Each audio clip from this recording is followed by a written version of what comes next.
tonight's program. My name is Ann Rimler. I'm the president of the Boynton Beach Historical Society, and we're glad that you could join us. We're going to ask Barbara Reedy, the first vice president program chair, to welcome our speaker in just a moment. We have a favor to ask of you. At the end of the program, in the newsletter and on a slide I'll show you after the program, we're asking that you take a short survey. Tonight's program is sponsored by Florida Humanities, and they ask that we all take a survey. It's very helpful to speakers and shows that we appreciate their funding tonight's program. So welcome everyone, enjoy the program. Barbara, would you like to welcome our speaker? I'd be very happy to, thank you, Ann. Our speaker tonight is one of an elite group of speakers selected by the state of Florida to represent their Florida Humanities program. She's an award-winning environmental journalist and an author who has received many awards on her books on water and climate change from around the world. Her books are available for sale on Amazon if anyone is interested, and she's offering a personalized book plate to anyone who'd like to purchase a book tonight. Without further ado, please let me have the pleasure to introduce Cynthia Barnett. Barbara, thank you so much for that lovely introduction, and thanks to all of you for being here. I really appreciate seeing such a robust audience over Zoom. It's fantastic. I am going to see if I can share my screen okay. Can you see that book jacket okay on the watery background? Looks Yes. great, Cynthia. Does it look okay? Okay, Yeah. That's wonderful. Let me make sure. Okay, great. So I am going to go ahead and jump in then. And I think what we'll do, if I could ask you to hold your questions until the end, then I'll do my program, and that at the end, I will turn the slideshow off and we can talk among ourselves and hopefully have a really nice conversation, continue the conversation about seashells. So I'd like to thank the Boynton Beach Historical Society and Florida Humanities for hosting me tonight.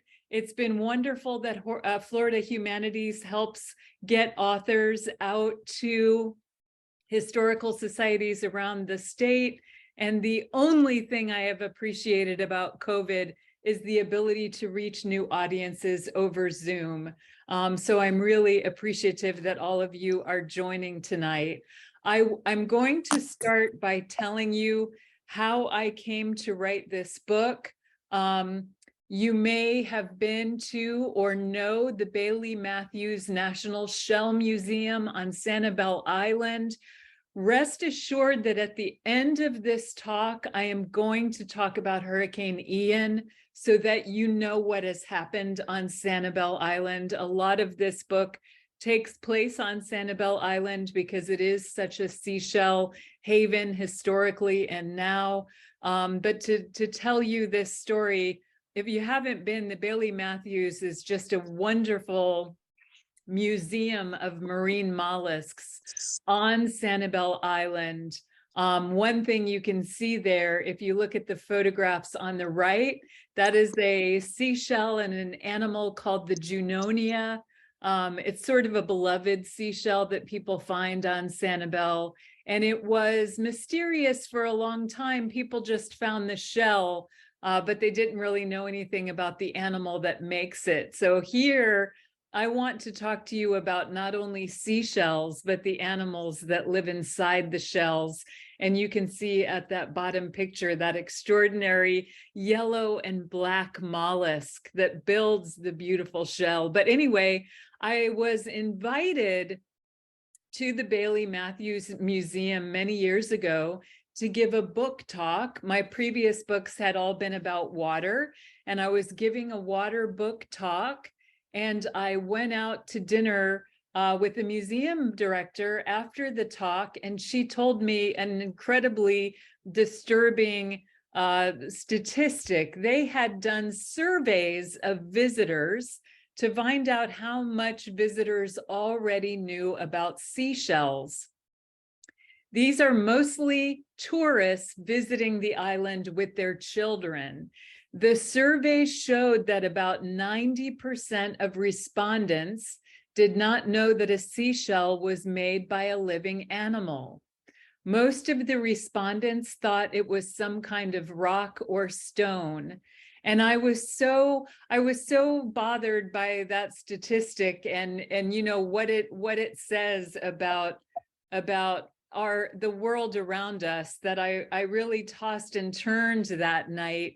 And by the time I fell asleep, I knew that I would like to write my next book about the story of seashells. And so it does strike me that we have loved seashells for their beautiful exterior while ignoring the fascinating animals that build the shells. And this animal that you see on the right is a queen conch that builds the extraordinary shell on the left.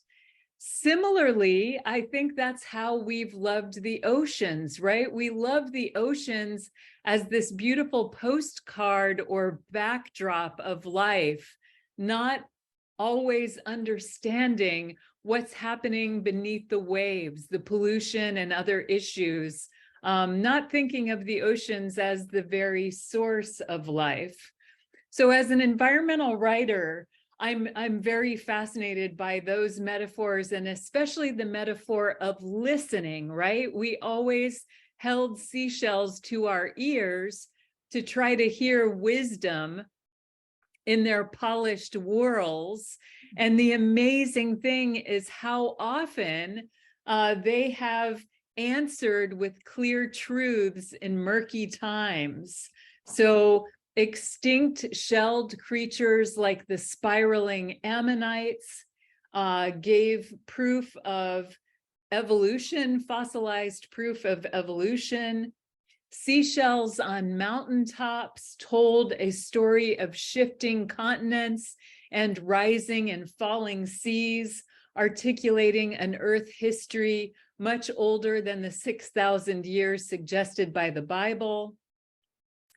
These Neanderthal shells, these are cockle shells with little round holes in the top. They were found in a Neanderthal cave in Spain. They had been collected into a little cache, and archaeologists know that they were collected empty, so not for food, but the person who collected these had some other reasons that had more to do with aesthetics and so on. And it's finds like these that have helped archaeologists overturn some 2 centuries of assumptions that Neanderthals were dim-witted brutes. So for those of you who've started the book, you know that I open with those Neanderthal shells and also some memories of my own daughter collecting seashells in Florida as a child. This is the one who I just mentioned on the Zoom, is a freshman at college at Northeastern in Boston. So I am an empty nester. I'm a new empty nester for the past 6 weeks. But I think, you know, I'm trying to draw readers in to this epic story of humanity and seashells. And there is something fundamentally aesthetic about seashells that pleases the brain. It has to do with beauty and their patterns and colors. their flourishes, their textures, but I think it also has to do with memory. So starting with that really long arc of human memory and humanity's relationship with seashells, but also extending to our own childhood memories of seashells, whether that is collecting shells with our own children or grandchildren, or our memories of collecting shells with our parents and grandparents. So indeed, shells are the earliest known keepsakes found in graves. This small cone shell, Conus abreus, still holds its tint after 75,000 years interred. This stubby cone was unearthed from the grave of a 4 to 6 month old infant in a large cave in South Africa known as Border Cave. The shells had been notched by hand and strung onto a pendant and worn by someone for many years before being placed in the grave with the Stone Age baby. And I just find these stories so poignant, right? This ability of seashells to tell stories across time. So seashells were also jewelry before gems were. They're the earliest known jewelry, and they were money before coins. Because I was reporting this book before the time of COVID, I was able to do a lot of travel for this book and tell the story. It's a global story of seashells. And I think the most amazing story in the book, the most amazing cultural story, is definitely the story of the first global money. Sometimes you hear the cryptocurrency people claim that cryptocurrency is the first global money. I can assure you it wasn't the first global money. The first global money were these small, shining, white shells called cowrie shells. This specific species is called the money cowrie. These shells were traded all over the world for more than 1,000 years. So they were traded as money longer than any other paper or coin money in human history. This story also has some really disturbing elements to it, in that cowries purchased an estimated third of the enslaved Africans who were forced to the Americas. And that story has what I feel is a very important meditation in the book, and that is that we will not be able to fix our environmental problems without also righting some of the human injustices behind environmental problems. So I traveled to the Maldives to tell this incredible story of the money cowries. They were harvested in the Maldives, and then they were shipped around the world. I traveled to west coast of Africa to tell the story of the cowries and the slave trade, a really important story historically that I think has been lost for a long time. So in both nature and the human story, such a neat thing about shells is that they really are amazing fact checkers. So shell middens, as you probably know from where you all live, these shell middens once rose in North America like temples in the ancient world. I write a lot about the great cities of shell built by the Calusa in Southwest Florida, 1,500 years before the Spanish arrived on Florida shores. So some early scientists and historians thought of the shell mounds as the mere garbage heaps of native people. But of course, and they also thought of them as nomadic people. But what these mounds have really made clear in more recent years They were contoured to gird homes and sanctuaries and public buildings, or the detritus of shell work factories, major shell work factories that were pre-Columbian people creating crafts.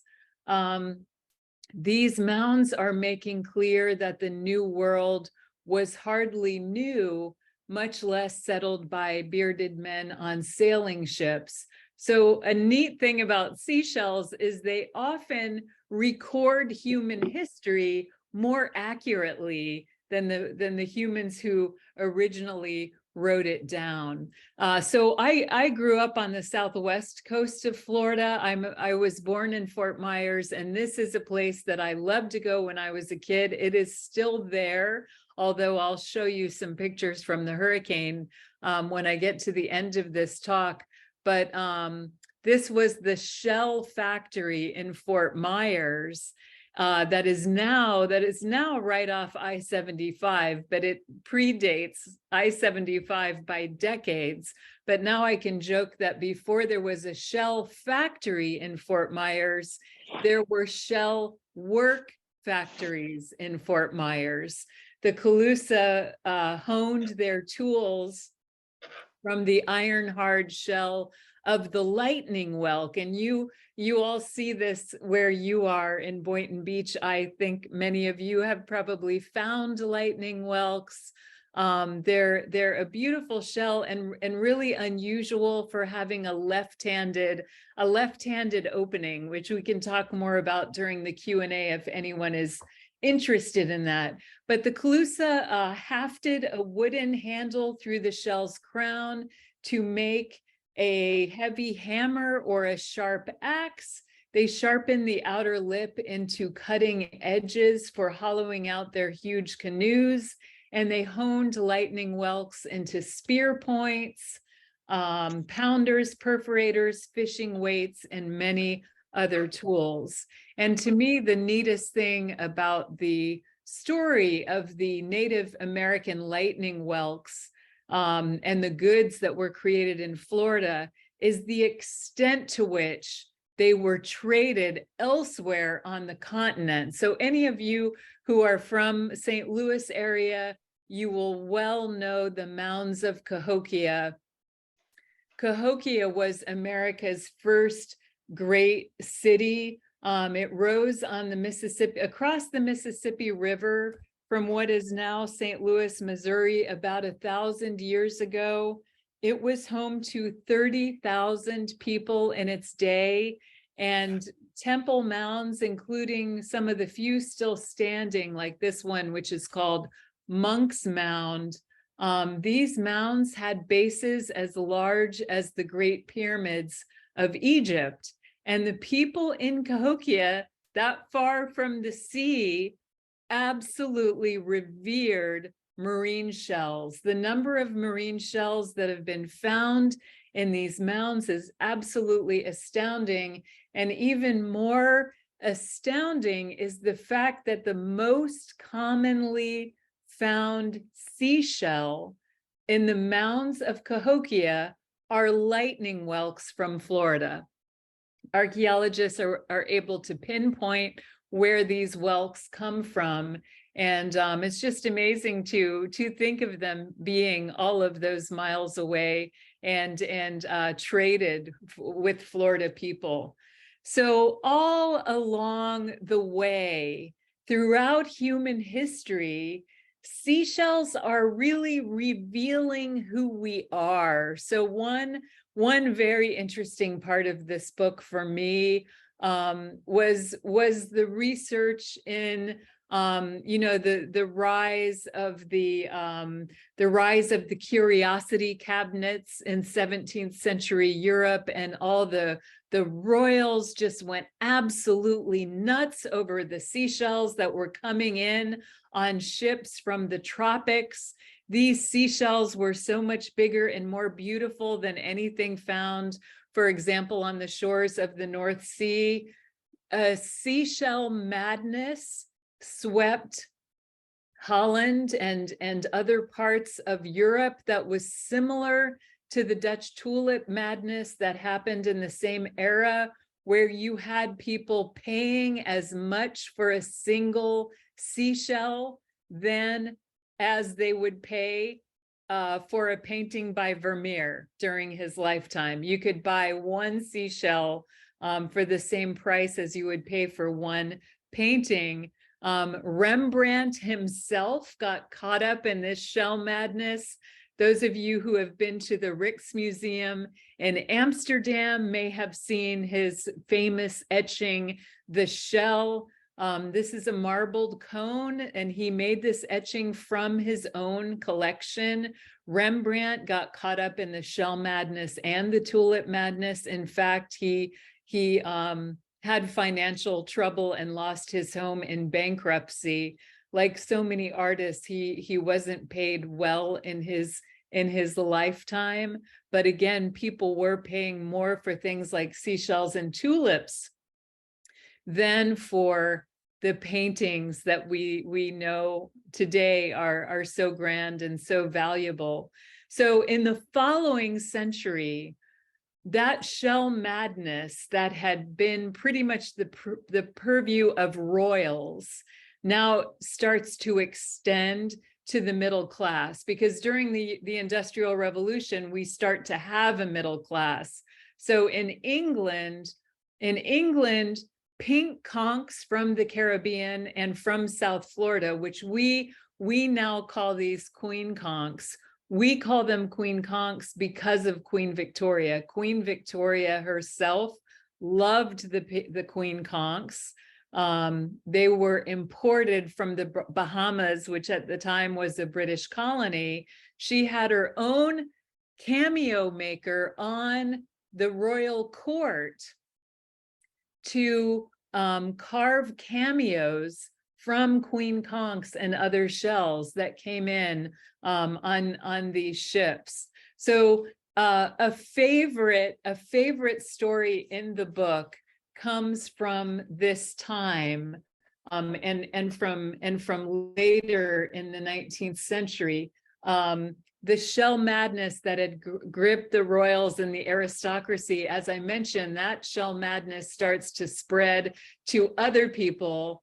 Everybody really gets into shells in Europe in the 19th century. And this fellow on the left, his name is Marcus Samuel Sr. He was a Jewish curio shop dealer on the East End of London. He had a little shell shop, and he would sell shells for crafting or for decor or for still life drawing. People really like to buy shells and draw them or have a seashell on the mantle.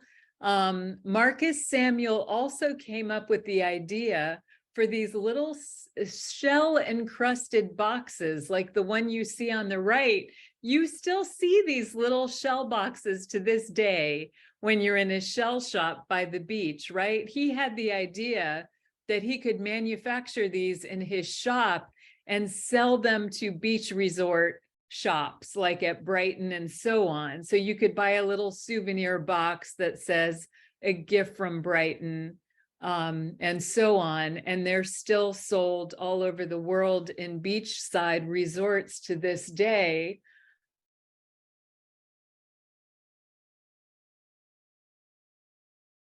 Seashells, especially the little shell encrusted boxes. And what started as his tiny shell shop became the largest oil company in the world. He, in the next generation, so Marcus Samuel Sr. was selling was trading seashells and other curios from Japan. And his sons in the next generation kept trading with Japan, and they began to sell kerosene. And they needed a way to, this is right at the time when fossil fuels are being discovered in the hills of Pennsylvania. John D. Rockefeller is just starting to build Standard Oil in the United States.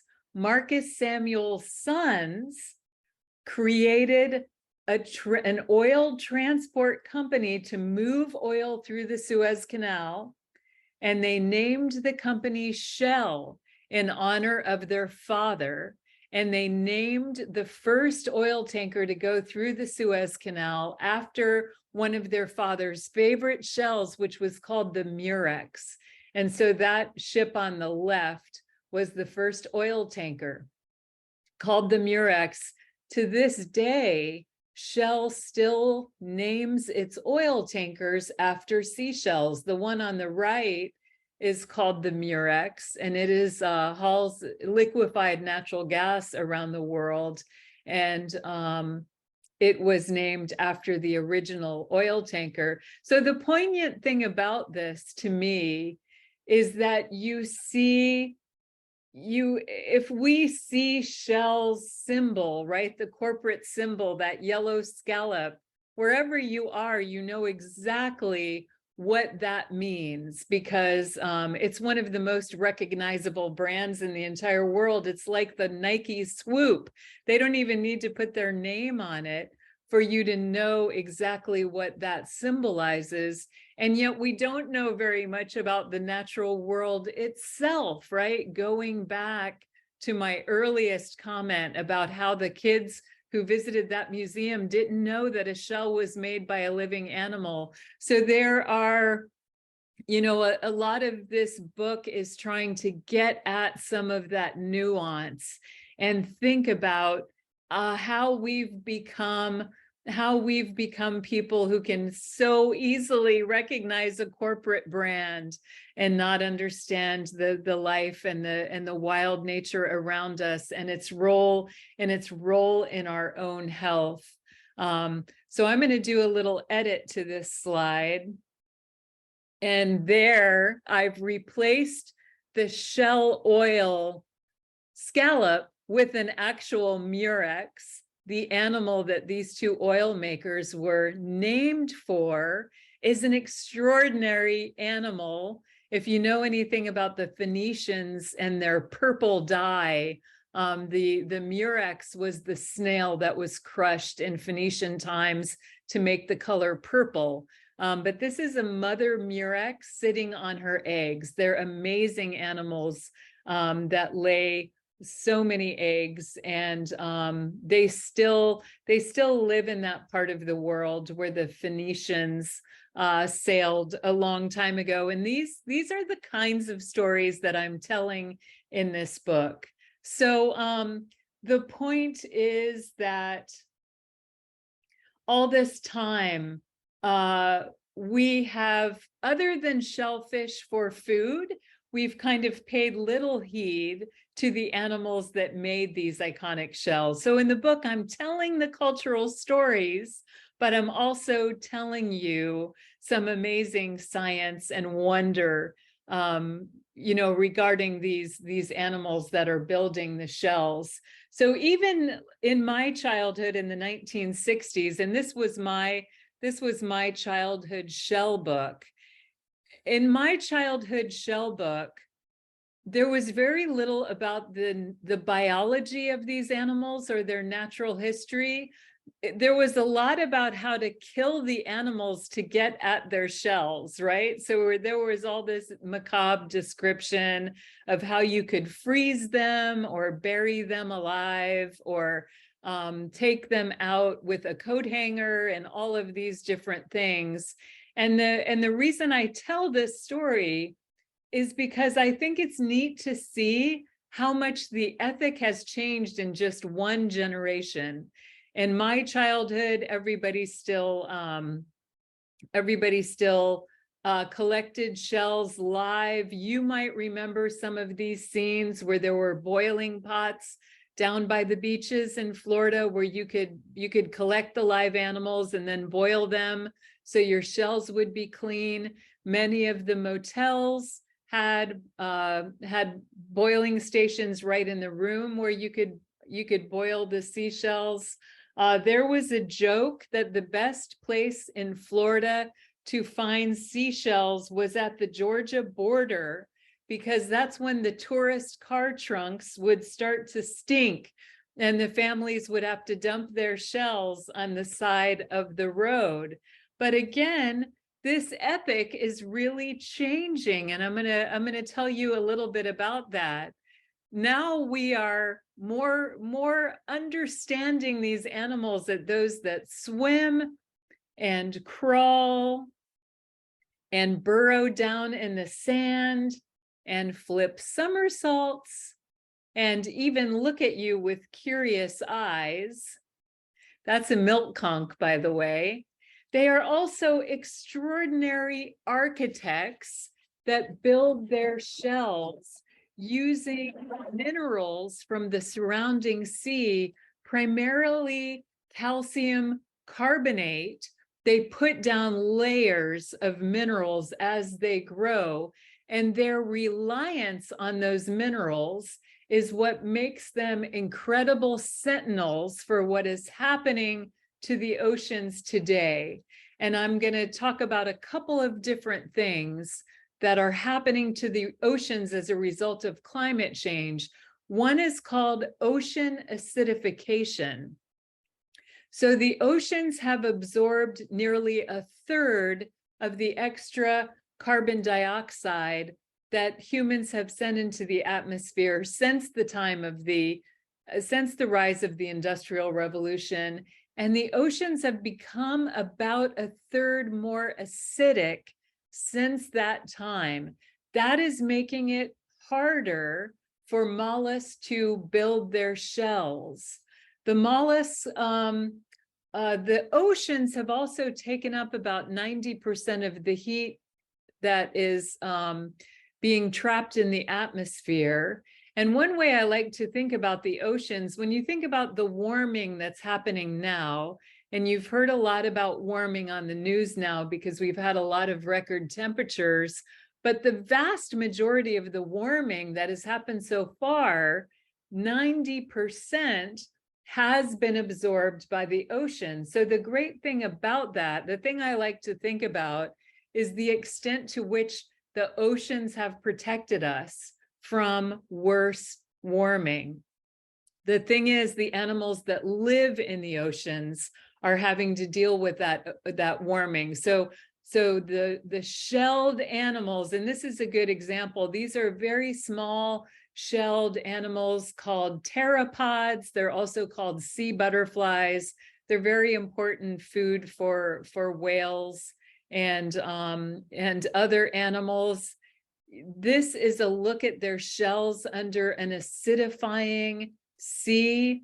The ocean acidification is making it harder for shelled animals to build their shells. And then the warming of the oceans is making it difficult for some marine mollusks to live where they have traditionally lived. So at left is a giant clam dying on the Great Barrier Reef as a result of warming. And at right are mussels in the intertidal areas in the Pacific Northwest. You might remember the heat dome from a few summers ago killed several hundred people. It killed many billions of marine mollusks. So this is how marine mollusks are really amazing sentinels for what's happening to the oceans. And something that really strikes me about that is that it was just that way in those earlier stories I told you, when shells like the spiraling ammonoids help give scientists proof of evolution, or seashells on mountaintops told about previous geologic eras. Now seashells and the animals that build them are really telling us a story about what's happening beneath the waves, and they're being impacted by what's happening earlier than we are. For those of you who love to eat scallops and other seafood, warming is really starting to have an impact on harvested shellfish. This has been a big story in the northeastern United States when the baymen go out to collect scallops, which happens in the fall. the last couple of years, they've gone out to find that most of the scallops are dead. And this, scientists say, is a result of warming. Now, I want to turn to the much more hopeful part of the story. This is a scallop in northern Florida, in an area called the Big Bend. This photograph was taken by my friend John Moran, who is a wonderful nature photographer and a great speaker too. If you're ever interested in having a wonderful nature photographer speak. But the scallops in the Big Bend of Florida are healthier than some of the other scallops in other parts of Florida and in the Northeast. Part of it is, you know, what's happening to marine life and other animals around the globe is never just one thing, right? It's not just climate change. It's not just global warming. It's not just over harvesting. It's not just pollution. It is not just habitat loss, but it is all those things piling up on one another, right? So in the Big Bend of Florida, what's very interesting about the ecosystems in the ocean there is that the sea life is healthier, in part because they are not dealing with those cascading threats, right? So the manatee losses are nothing like what is being seen in other parts of Florida. A big part of that is because the seagrass is still healthy. So there are a lot of very hopeful stories, what some scientists call hope spots in the ocean, sort of showing how if we can reduce carbon emissions and live more gently on this earth, that we will be able to save the seas and many of the animals that live in the seas. So by the end of the book, I am following scientists around the world who are working on some really interesting research. And I just will end with a few of these stories. This is the Yale biophysicist Alison Sweeney is working on giant clams. Her research is absolutely fascinating. She is actually working on biofuel technologies inspired by giant clams that live off sunlight and algae, right? So there is potential out there for algal biofuel.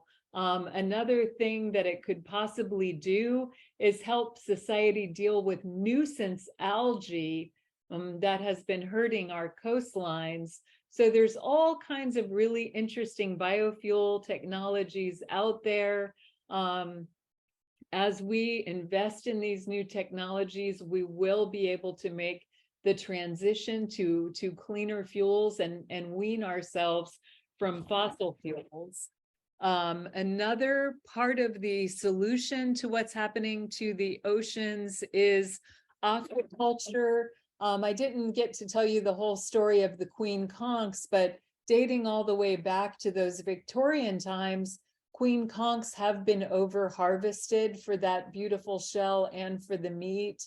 And I write about a scientist a bit closer to you. She's at Florida Atlantic University. This is Megan Davis, who has a dream of creating queen conch hatcheries on every island in the Caribbean, to be able to create hatcheries that the fishers can actually work in, to help ensure the fishery survives, but that the queen conchs won't be over harvested. And finally, this is a scientist. I tell her story. Her name is, she's a research biochemist called Mandy Halter, and she is working on human health cures using the venom of venomous marine mollusks, such as cone snails and others. The ones pictured here are called terebrids. But my favorite thing about Dr. Holford is another thing she works on, which is the area of scientific diplomacy. She and many other scientists are now saying, we understand the science. The problem is not so much the science as the amount of misinformation out there, and people, sharing fake information, not believing in science. These more issues regarding diplomacy and politics and misinformation have kind of become bigger problems than the science itself. So Dr. Holford and other scientists are getting interested in this idea of scientific diplomacy, helping more scientists learn how to talk to Congress people, talk to the media, be involved in diplomatic negotiations like those going on with climate agreements and other really big global problems. So in the end, I really hope that readers come away with the sense of our oceans as the source of life and solutions to sustain life, and not just the pretty outside. So that brings me back to the Junonia, again, kind of the symbolic animal of Sanibel. People once just coveted the shells, but now when you collect shells there, you're not allowed to collect the living animal, just the shell itself. And it's kind of a symbol of people better understanding life and what's happening to life in the oceans. And that brings me to the promise I made you to kind of update the story from Hurricane Ian. This was the shell factory sign I showed you. This is what it looks like now. You know that the bridge to Sanibel was absolutely wiped out, the causeway, but they have been able to do temporary repairs so that people can get back on the island. The lighthouse and the surroundings was a really amazing scene to me. At left is the historic Sanibel Lighthouse, and the lighthouse keepers' homes that have been there since the 19th century. Unfortunately, they had just been renovated by Sanibel's Historical Society. They have done such a beautiful job renovating. Every single one of those structures was wiped away by the hurricane, as you can see on the right. Although the lighthouse itself still stands. And finally, the really poignant thing, and of course, human lives were lost on Sanibel. The really poignant thing that I'll end with that happened with the Sanibel, the Bailey Matthews National Shell Museum. That museum had just changed its whole reason for being. It used to be just a shell museum, but now it had become the first museum and aquarium devoted to living marine mollusks. So they had just in the past few years switched out all of their exhibits, so they have live animals in tanks, including all of these beautiful shelled animals and 2 giant Pacific octopus. Octopus are also mollusks. I am sorry to tell you that when Hurricane Ian came through, the museum survived, but because the power was out for so long, they couldn't regulate the water temperature, and the giant Pacific octopus were killed. The local marine mollusks, including the very special Junonia, were released back into the sea. They survived the hurricane and they have been released back into the sea. So that's sort of a poignant, very poignant ending to the story. And I am going to end there. I'm going to stop sharing my screen, and I want to end by showing you this neat book plate that I had made. So this is my way of doing a virtual book signing while I can't sign any of your books directly, if anyone is interested in the book and you decide to buy it and you would like a book plate, or if you want to give it to someone as a gift, as a Christmas gift, I got these plates made by the scientific illustrator who illustrated the book. They're really beautiful. Oh, I had that upside down. They're beautiful illustrations that are from the book itself. And what I've been doing, since so many talks are virtual now, I'm just offering to have a signing. So if you send me an email and tell me, I'm going to type my email address in the chat right now. If you'd like to send me an email and say, yes, I want a book plate, and tell me who I should sign it to you, either to you or if you're getting it for somebody for Christmas, tell me, and I will personalize the book plate and put it in the mail to you. And this has been an enjoyable thing to me because I liked doing live book events. And when COVID happened, I could not do live book events anymore for a long time. So I had this idea as a way to engage with readers and be able to sign their books. So I just sit at my kitchen table and write in your book by signing your book plate, and then I just put it in the mail to you.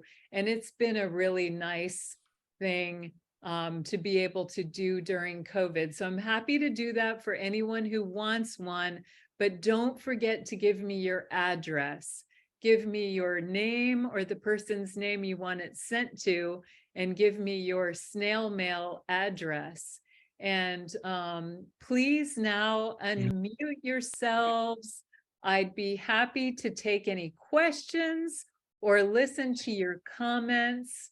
And if I may make one more plug, please do fill out that survey that was dropped in the chat from the Florida Humanities Council. I think the Boynton Beach Historical Society will also email it out. It's really important to the authors that you fill out the survey, because then they'll know whether they should invite us anywhere. They want to know that you enjoyed the talk, whether you enjoyed the talk, and I really listen to the feedback I get, and I try to improve my program over time based on what audience members tell me in that survey. So please fill it out. Visible. Thank you so much for your patience and for being such a great audience. And I'm happy to take your questions now. The first question that I see is asking the difference between left hand and right hand shells are. Oh, that's interesting. Okay, great. So I mentioned the lightning whelk. Almost every shell, so this is the shell's aperture, and almost every shell, its aperture opens on the right. So in terms of what you're seeing when you're looking at my screen, I'm not sure if this is reversed, but Right. a lightning whelk opens on the left. So if I hold the shell and look at it, the opening will be on my left. The vast majority of shells, it will open on the right. And basically, they think, the archaeologists believe that one reason Native American people were so drawn to the lightning whelks, and why you see so many of these, even all the way into the mounds of Cahokia, is that Native American people were intrigued by that left-handed opening. And there was something about the left-handed spiral that interested them or had something to do with their spirituality. But the reason, evolutionary biologists think the reason that the shell opens to the left has something to do with the animal's predators. So lightning whelks may have evolved to open on the left to deal with a very fierce right-handed crab. So everything we love about shells, like their colors and their spikes and their spines and their, their different openings, all of those things, almost all of those things evolved to help them deal with their predators. So a cowrie is very, very shiny and polished. Evolutionary biologists think that's so they will slip out of a crab's pincers. The crab can't grab it because it's too polished. And there are other, there are mollusks that have these incredible spikes on them that may have been some evolutionary protection from a fish or a turtle or something else that was going to crunch down on them. So shells are basically protection. They are protection for these soft, vulnerable animals. And they evolved over 500 million years, all of these gorgeous ways of protecting themselves. Who else has a question about marine mollusks or about the book? Anything else? Raise your hand. You can raise your hand or you can type it in the chat. I'm trying to keep an eye on the chat, or you can just unmute yourselves and ask if you have a question. Yes, I see. Is that Sandy and Ron? Do you have a question? No, but it's Len and Sharon, but it's close. Yes, I have a Oh, question. So you see other names on here, but it's Sharon and Len. Anyway, how do the animals get from one shell to the other without being eaten or picked off by other sea creatures? And if they're building the shell, what are they living in while they're building, or can they build it around themselves? yeah, that's a great question. So the marine mollusks build the shells around themselves. They have their shells from the time they are an egg. So you saw those amazing eggs that the murex was laying. All of those eggs have the makings of a shell. So if it's a spiral shell like this, a baby lightning whelk is born in a teeny tiny, perfectly shaped lightning whelk shell from the time it's in its mother's egg sac. So this tip is where the animal fit when it was the tiniest baby. And then as it grows, it builds the shell bigger and bigger and bigger and bigger around itself. And a lightning whelk can get pretty huge, 12 inches or so, but they all started out in a teeny tiny, perfect shell. The only animals that would trade shells would be hermit crabs, and those are not marine mollusks, but those are little crabs that use empty shells as their home. So you can think of them as like renters and not the permanent occupants. And as a hermit crab grows, it needs to trade its shell with a bigger. So sometimes they'll do something, it kind of looks like a parade where all these hermit crabs get together and actually trade shells. It's pretty amazing.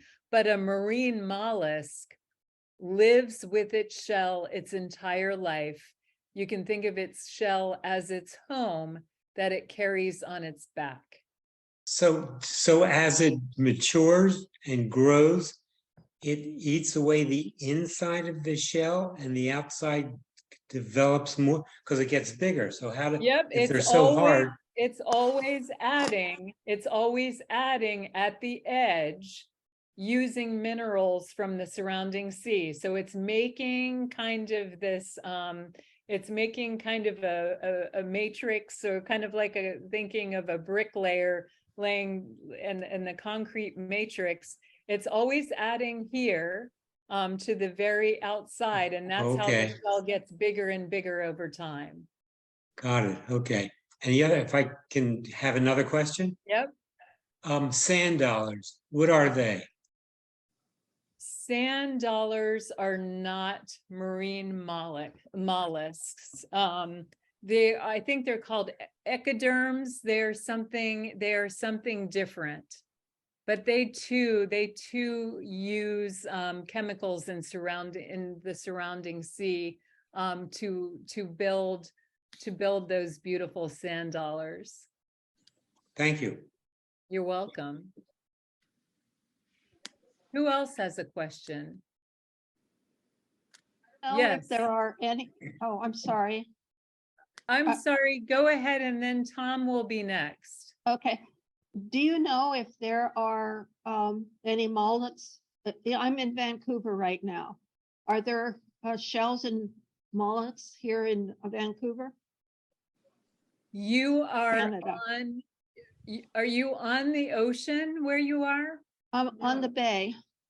We're not- I am sure there are marine mollusks there. I don't know what they are, but really there are an extraordinary number of mollusks all around the world. There have been about 50,000 marine mollusks have been identified living in the oceans, but scientists believe there are at least twice that many out there. In other words, there are another 50,000 to be identified. And then there are also terrestrial mollusks like your garden snails and other kinds of terrestrial mollusks that live on the land. So anywhere you are in the world, there are going to be some mollusks living near you. Tom, did you have a question? Yes, I had a comment and a question. Can you hear me okay? Yes. I started collecting seashells here in Boynton Beach in 1956. Wow. One of the first beach walks I had when I was 8 years old, I found a queen conch. And it wasn't in very good condition. It had been knocked around by the waves a lot, but I never found another one. And I know they're very difficult to find in Palm Beach County now. In fact, from what I've heard, the Florida Keys are no longer a place where the queen conchs breed very often, and the water quality is, I think, the reason why you can find them and breed them in like the Turks and Caicos and the Bahamas. But for some reason, Florida's water quality, even in the Keys, is so degraded that they won't breed down there. So that was my comment. But the depth of habitat for our shells here in Palm Beach County has been something that has been bothering me. I know the amount of sediment that we have in the water here, because there's no rivers to speak of here. We have a lot less sediment in the water compared to Fort Myers and the west coast of Florida, and even Florida north of Palm Beach County on the east coast. So in Palm Beach County, our sand has a big proportion of seashell fragments, and that shell falls out of suspension when the waves are big. So our water stays clear here, even when the waves are big. We're in Fort Lauderdale, Miami, and places where they have a lot of coral sediment, or the west coast where there's a lot of sand and mud. Our water stays more clear here. And the species that grow here include a lot of mollusks, bivalves, and my question is, do you know of any research that anybody's done to find out what depths our shells grow? What's their habitat? Because we don't know if it's 5 feet or 50 feet. And all the dredge and fill operations, if they put 10 feet of fill on top of a shell colony, does it kill the shells? Are we shooting ourselves in the foot? Because if our beaches are mostly made of shell fragments and we're doing away with the population of seashells because we're dumping all this sand that was never on the beach and doesn't stay on the beach from offshore, then maybe we're doing more damage, and it might be a long-term form of damage. But I'd love to find out where the little bivalves grow, whether they're in super shallow water or whether they're out in deep water. Yeah, so the answer to that question is that marine mollusks, including gastropods, which for the rest of you are the single spiral shell, or the bivalves, and those are the clam-like shells. They grow at every part, every depth, every type of habitat. So they're different marine mollusks are living shallow, they're living deep, they're living in the rocks, they're living on the shore, they're living midway out. And absolutely every dredging project will have an impact on those mollusks that live under the sand. They also are killing the mollusks that live out offshore where they're dredging that sand from. So absolutely, every single thing we do on the land has an impact on the animals that live in that marine environment. And that goes for everything from mollusks to manatees. I just want to quickly correct your statement about the queen conchs. And you may be interested, I have a chapter devoted to this in The Sound of the Sea regarding the exact question you asked about queen conchs.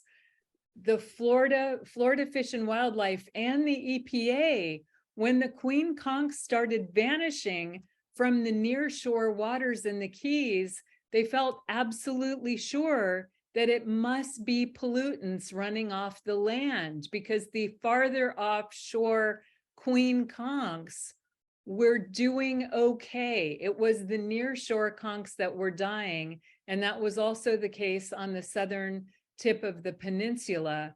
They did all of these studies for years, and they checked every possible pollutant. Even in those cleanest part of the waters, they checked for fertilizer runoff, they checked for pesticides, they checked for other kinds of toxins. They thoroughly investigated the question of water quality and found that it was not water quality issues that were killing off those queen conchs. The most recent paper I've seen, which I'd be happy to send you, implicates warming, nearshore warming. So the nearshore areas are becoming warmer more quickly than the offshore areas. And there is increasing evidence that it is warming that has been harming the nearshore conchs. Overfishing, of course, was also a big issue in both the Keys and the Bahamas. Well, why does the shallow water in the Bahamas, the same depth, produce so many conchs compared to here then? The Bahamas are enduring a major collapse of the queen conchs, just like the Keys. It is the same as the story in the Keys. The fishers in the Bahamas have to go farther and farther and farther offshore to get the conchs. I thought they were farming in the conch in the Turks and Caicos, and that did not work in the Keys. They farmed that farm is closed in the Turks and Caicos, but that farm the temperature was being regulated. That farm was on the land. They were farming the queen conchs on the land and regulating the temperatures, and then putting them out in corrals in the sea. Okay, thanks for the information. Yeah. Who else had a question? Okay. In Hawaii, it is against Hawaii state law to take any shells, rocks, sand, or coral from the beaches. TSA will search and arrest. So this is also the case in increasing numbers of national parks, such as Delaware Shore. Generally, in a national park, you're not allowed to take things. Increasingly in Florida, there are local ordinances that say you can't collect a live animal, but you usually can collect the shells themselves. But I did a story for National Geographic this summer that looked at some of the ordinances that are happening in national parks, such as around the Chesapeake Bay and around Delaware Shore. And more parks are leaning toward this idea of trying to leave shells, in part because they're creating important habitat and shore structure. But in Florida, it's more ordinances about not taking the living animals. So yes, I'll give you my website here where you can see my books, but you should be able to find my books in local bookstores, and you should be able to find them on Amazon. And again, I'm always happy to sign a book plate and put it in the mail, whether it's a gift or for you. And that again, oh, I didn't mean to, I just put the chat to the Boynton Beach Historical Society instead of everyone. So this is my web address, and this is my email address to send me an email to tell me where you'd like me to send a book plate. But does anyone else have a question about the program or marine mollusks? I really appreciate you all being here. I am so impressed by the large number of people that the Boynton Beach Historical Society drew to a Zoom. It's very hard to get people to come out on Zoom. So you are a wonderful audience, and I hope that you enjoyed this talk. And where is your book being sold? it is sold on Amazon, and hopefully it is sold in your local bookstores. And if it's not, you can say, hey, why aren't you carrying Cynthia's book? That's a good idea. Okay. Thank you. Yeah. Thank you very much, You're Cynthia. very welcome. And please do fill out that survey. That is enormously helpful to me. And I do eventually get the feedback, and I do try to improve my program over time so that people like it and try to make it easy to understand. So I really appreciate you, and thank you for being here. How do I get that survey? I don't have a choice here. It says video or more or leave, but it doesn't show the place where I can get to the survey. Nora has put it in the chat. And Do I you will see the direct chat? message her. Okay. Thank you, Cynthia. It's Barbara chiming in. Barbara, thank you so much for hosting me. I really appreciate it. And thanks to everyone for being here. Thank It was you, wonderful, Cynthia. wonderful program. I learned a lot. Thank you. Thank It was you. a great program. It was so informational. Thank you, thank you, thank you. You're so welcome. Thank you very much. Good night. Our next